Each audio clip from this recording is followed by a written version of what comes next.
മെത്രാന്മാരുടെ മേൽ കൊലക്കുറ്റം ചുമത്തപ്പെടാതിരിക്കണമെങ്കിൽ എന്ന തലക്കെട്ടിൽ സോഷ്യൽ മീഡിയയിൽ കണ്ട ഒരു കുറിപ്പാണ് പ്രേക്ഷകരുമായി പങ്കുവെക്കുന്നത്. 2011 ഓഗസ്റ്റിൽ ഫ്ലോറിഡയിലെ കോടതി ജാരൻ ഹെയർ എന്ന യുവതിയായ അമ്മയെ അവളുടെ കൂടെ താമസിച്ചിരുന്ന ചാൾസ് എന്ന ആളെ കൊലക്കുറ്റം ചുമത്തി 12 വർഷത്തെ തടവിന് ശിക്ഷിച്ചിട്ടുണ്ടായിരുന്നു. കൊല്ലപ്പെട്ടത് ജാരൻ ഹെയറിന് മറ്റൊരുവനിലുണ്ടായ ഷയ്യാന എന്ന 2 വയസ്സുകാരിയായിരുന്നു. കൊന്നത് ജാരനോ സുഹൃത്തോ ആയിരുന്നില്ല.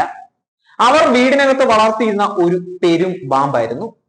പാമ്പിനെ കൂട്ടിൽ അടച്ചിരുന്നുവെങ്കിലും കൂട് പാമ്പ് പുറത്തിറങ്ങാത്ത വിധം സുരക്ഷിതമാക്കിയിട്ടുണ്ടായിരുന്നില്ല. കുഞ്ഞിനെ തൊട്ടിലിൽ ഉറക്കി കിടത്തിയിട്ടത് ജാരനും സുഹൃത്തും ഉത്തരവാദിത്ത ബോധമില്ലാതെ പുറത്തുപോയ സമയത്ത് വിശന്നിരുന്ന പാമ്പ് കൂടിന് പുറത്തിറങ്ങി ഇരയെന്ന് അത് കണ്ടെത്തിയ കുഞ്ഞിനെ വരിഞ്ഞു മുറുക്കി കൊന്ന് വിഴുങ്ങാൻ തുടങ്ങുകയായിരുന്നു. അപ്പോഴാണ് അമ്മയും സുഹൃത്തും മടങ്ങിയെത്തുന്നത്. പോലീസ് അവരുടെ പേരിൽ കൊലക്കുറ്റത്തിന് കേസെടുത്തു. തങ്ങൾ കൊലപാതകം നടത്തിയിട്ടില്ല എന്നും സംഭവിച്ചത് പാമ്പ് മൂലമുണ്ടായ അപകട മരണമാണ് എന്നും അവർ കോടതിയിൽ വാദിക്കുകയായിരുന്നു. ചെറുതായിരുന്നപ്പോൾ തങ്ങൾ വാങ്ങിച്ച് ഓമനിച്ച് വളർത്തിയ പാമ്പ് ഇതുവരെ കുഴപ്പങ്ങളൊന്നും ഉണ്ടാക്കിയിട്ടില്ല എന്നും അതുകൊണ്ടാണ് തങ്ങൾ പുറത്തു പോയത് എന്നും അവർ പറയുകയായിരുന്നു. പാമ്പ് വളർന്ന് ആളെ വിഴുങ്ങാൻ ശേഷിയുള്ളതായിരിക്കുന്നുവെന്നും അതിന് ആ പ്രവണത സ്വാഭാവികമായി തന്നെ ഉണ്ട് എന്നും വളർത്തിയവർ അറിയേണ്ടതായിരുന്നുവെന്നും കോടതി തിരിച്ചടിക്കുകയായിരുന്നു. വിശേഷ ബുദ്ധിയില്ലാത്ത ഒരു മൃഗം മാത്രമാണ് പാമ്പ് എന്നും കുഞ്ഞിനെ ഇരയായി കണ്ട് വിശന്നിരുന്ന പാമ്പിന്മേൽ ഉത്തരവാദിത്തം ചാരാൻ പറ്റില്ല എന്നും ഈ മരണത്തിന്റെ ഉത്തരവാദിത്തം അപകടമുള്ളതാക്കാൻ കഴിയുന്ന പാമ്പിനെ വീട്ടിനകത്ത് സുരക്ഷിതത്വം ഉറപ്പാക്കാതെ വളർത്തുകയും കുഞ്ഞിനെ ഗൗരവബുദ്ധി ഒട്ടുമില്ലാതെ തനിച്ച് വീട്ടിലാക്കി പുറത്തു പോവുകയും ചെയ്ത അമ്മയ്ക്കും സുഹൃത്തിനുമാണ് എന്നും ജൂറി ഒന്നടങ്കം വിധിക്കുകയായിരുന്നു. അങ്ങനെയാണ് അവർ ശിക്ഷിക്കപ്പെട്ടത്. 8.5 അടി നീളത്തിലും 75 കിലോ തൂക്കത്തിലും എത്തിയ പാമ്പ് 2 വയസ്സ് മാത്രമുള്ള കുഞ്ഞിന് അപകടം വരുത്താൻ സാധ്യതയുണ്ട് എന്ന് മുൻകൂട്ടി കണ്ട് അത് തടയാനുള്ള കരുതലൊന്നും സ്വീകരിക്കാത്ത ഉത്തരവാദിത്ത രാഹിത്യമാണ് അവരെ കുറ്റക്കാരാക്കിയത്. എറണാകുളം അങ്കമാലി അതിരൂപതയുടെ ഇപ്പോഴത്തെ ദുരവസ്ഥയുടെ ഉത്തരവാദിത്തം ജാഗ്രതയോടെ പ്രവർത്തിക്കാത്ത സീറോ മലബാർ സഭയുടെ മെത്രാന്മാർക്ക് ഉണ്ട് എന്ന് പറയാനാണ് ഈ സംഭവം ഇവിടെ ഉദ്ധരിച്ചത്.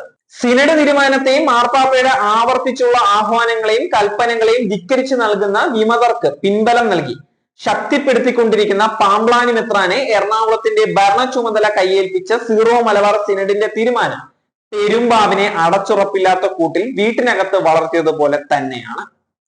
സഭാ നിയമങ്ങൾ അനുസരിച്ച് വിഷയം കൈകാര്യം ചെയ്തു വന്നിരുന്ന എറണാകുളത്തെ കൂരിയായെ നിർവീര്യമാക്കുകയും സിനഡ് കുർബാനയ്ക്കായി ത്യാഗപൂർവം നിലകൊണ്ട വിശ്വാസികളെ വെറുപ്പിച്ചകറ്റുകയും വിമതരെ പ്രീണിപ്പിച്ചു നിർത്തുകയും ചെയ്യുന്ന പാമ്പ്ലാനി വത്തിക്കാനെയും സീറോ മലബാർ സിനഡിനെയും വകവെക്കാതെയുള്ള നീക്കങ്ങളുടെ അപകടം മുൻകൂട്ടി കണ്ട് തടയിടാൻ ജാഗ്രത പുലർത്താത്ത മെത്രാന്മാർ ആഗോള സഭയ്ക്കും ഭാരത സഭയ്ക്കും ക്രിസ്തീയതയ്ക്കും തന്നെ വന്നുകൊണ്ടിരിക്കുന്ന അഭിഹാര്യമായ ഭവിഷ്യത്തുകൾക്ക് ഉത്തരവാദികൾ തന്നെയാണ്.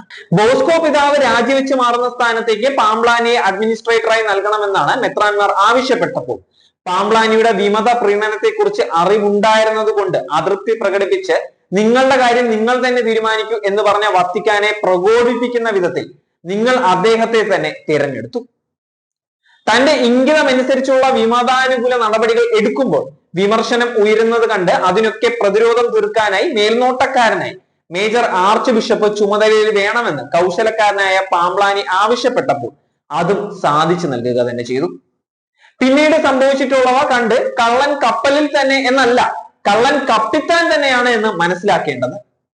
ഫ്രാൻസിസ് പാപ്പ എറണാകുളം രൂപതയോട് നടത്തിയ ആഹ്വാനം എന്ത് എന്ന് സകലരും വ്യക്തമായി അറിഞ്ഞിരിക്കെ മാർപ്പാപ്പ അങ്ങനെയാണ് ആഗ്രഹിച്ചത്, ഇങ്ങനെയാണ് ഉദ്ദേശിച്ചത് എന്നൊക്കെ വക്രീകരിച്ച് വ്യാഖ്യാനിക്കുന്ന പാമ്പ്ലാനിയുടെ നുണ അങ്ങേയറ്റം പുച്ഛമാണ് ഉളവാക്കുന്നത്. ഇത്തരക്കാരെ മെത്രാനായി ചുമക്കേണ്ടി വരുന്നത് കഷ്ടം തന്നെയാണ്.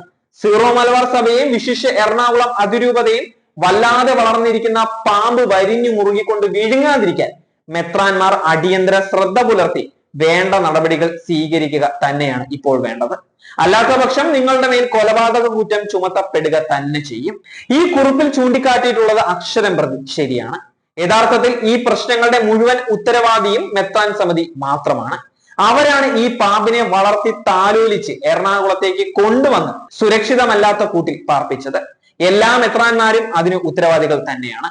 ആർക്കും അതിൽ നിന്ന് ഒഴിഞ്ഞു മാറാൻ പറ്റുകയില്ല.